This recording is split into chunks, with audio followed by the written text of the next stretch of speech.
They want you to believe this is about safety, but what you're about to hear sounds a lot more like a secret enemies list. Watch closely how Pam Bondi dodges when she's cornered. The gentleman from Maryland is recognized. Actually, I think the gentlelady from Pennsylvania. Gentleman from Pennsylvania is recognized. Thank you, Mr. Chairman. Ms. Bondi, I'm here.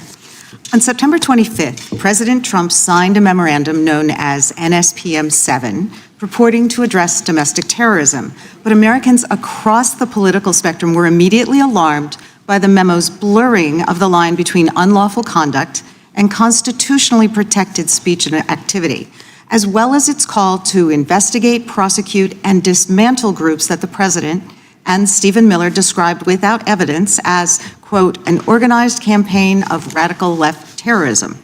Now, counterterrorism experts were further alarmed by the administration's singular focus on left-wing extremism, combined with the sudden deletion from the DOJ website of decades of research and law enforcement analysis, which had concluded that right-wing extremism poses the greatest terrorism threat to Americans.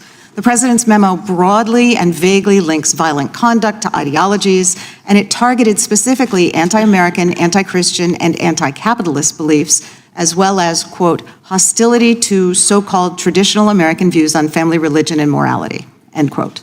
President Trump has repeatedly and openly, however falsely, tried to brand his political opponents with these sentiments listed in his memo. But as you know, as a lawyer, holding beliefs that the White House disagrees with is not a crime. And the statute defining domestic terrorism requires criminal acts, not just thoughts and ideas. That's why legal experts, nonprofit leaders, religious freedom, and civil rights advocates immediately raised the alarm that the new presidential directive was a politically motivated attack on civil society designed to silence those who disagree with the administration. So, Ms. Bondi, Section 3 of that memo directed you, as Attorney General, to submit to the President and Stephen Miller a list of groups or entities whose members are engaged in acts that meet the definition of domestic terrorism. And then on December 4th, you directed the FBI to work with a variety of law enforcement entities to compile a list of groups and entities engaged in such acts by January 3rd, 2026, and to update that report every 30 days thereafter. So can we assume that you or persons under your direction at the Department of Justice have prepared that list of groups or entities who are designated as domestic terrorist organizations? And I just remind you that's a yes or no question. Did you prepare the list? I'm not going to answer it yes or no, but what I will say is I know Antifa is part of that. I will talk to you about that. I'm reclaiming my time. I asked you whether you an Antifa member was arrested in Minneapolis federal court for my time. Did you they have ask a question and don't want an answer. The answer is yes or no. Time belongs to the gentleman from Pennsylvania. Gentlelady can proceed. Okay. So will you commit to providing this committee with any list of organizations that you have recommended be designated as domestic terrorist organizations? We will comply with the law in all matters. Will you commit to provide this committee with your list of entities that you recommend be designated as domestic terrorist organizations?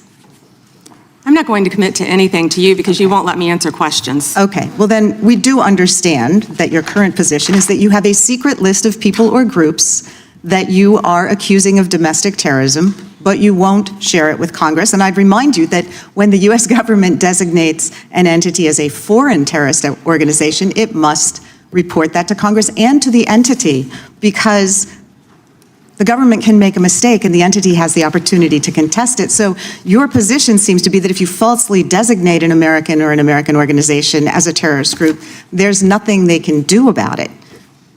I think we get it. You don't want to answer the question. No, you don't get anything regarding public safety. Thank you. Nothing. Thank you for the insult. It's clear you didn't come to Congress prepared to answer questions that the American people have every right to have answered, but if you were to prepared to answer truthfully, here's what we expect the facts to show. The administration is keeping lists of Americans who the White House says are engaged in domestic terrorism. Those lists could include Americans who have not committed any acts of terrorism, but simply disagree with this administration, people like Renee Good and Alex Preddy. And your list may include clergy, elected officials, and members of indivisible groups across the country. And those lists likely don't include Proud Boys or Oath Keepers who were actually convicted Americans have never tolerated political demagogues who use the government to punish people on an enemies list. It brought down McCarthy, it brought down Nixon, and it will bring down this administration as well. And you're right. I yield back. That's why we're so glad they rescinded the That's right. memorandum targeting parents. For goodness sake, as the gentleman from California just pointed out in his 5 minutes. When Mary Gay Scanlon took the microphone, she wasn't playing politics. She was defending the Constitution in real time. Scanlon laid out, piece by piece, how the Trump administration quietly blurred the line between actual domestic terrorism and constitutionally protected speech, using a sweeping memo to justify surveillance and investigation of left-leaning groups with no evidence of criminal activity. She reminded everyone that beliefs are not crimes, dissent is not terrorism, and disagreement with the White House is not grounds for prosecution in a democracy. What made this exchange explosive wasn't just the policy, it was Pam Bondi admitting, under pressure, that a list of groups accused of domestic terrorism exists while refusing to share it with Congress. No transparency, no due process, no accountability. Instead, deflection, hostility, and an alarming suggestion that Americans could be labeled extremists without notice, explanation, or the ability to challenge the accusation. This is the same tired authoritarian playbook America has seen before. Weaponize fear, target political opponents, and wrap it all in the language of public safety. Scanlon cut through that smokescreen and made something crystal clear. A government that keeps secret lists of citizens it considers enemies is not protecting democracy, it is threatening it. If the administration were serious about confronting real domestic terrorism, it would be going after groups with proven violent records, not civil rights advocates, clergy, organizers, or people who simply refuse to fall in line. This moment matters because it exposes how fragile freedom becomes when power goes unchecked.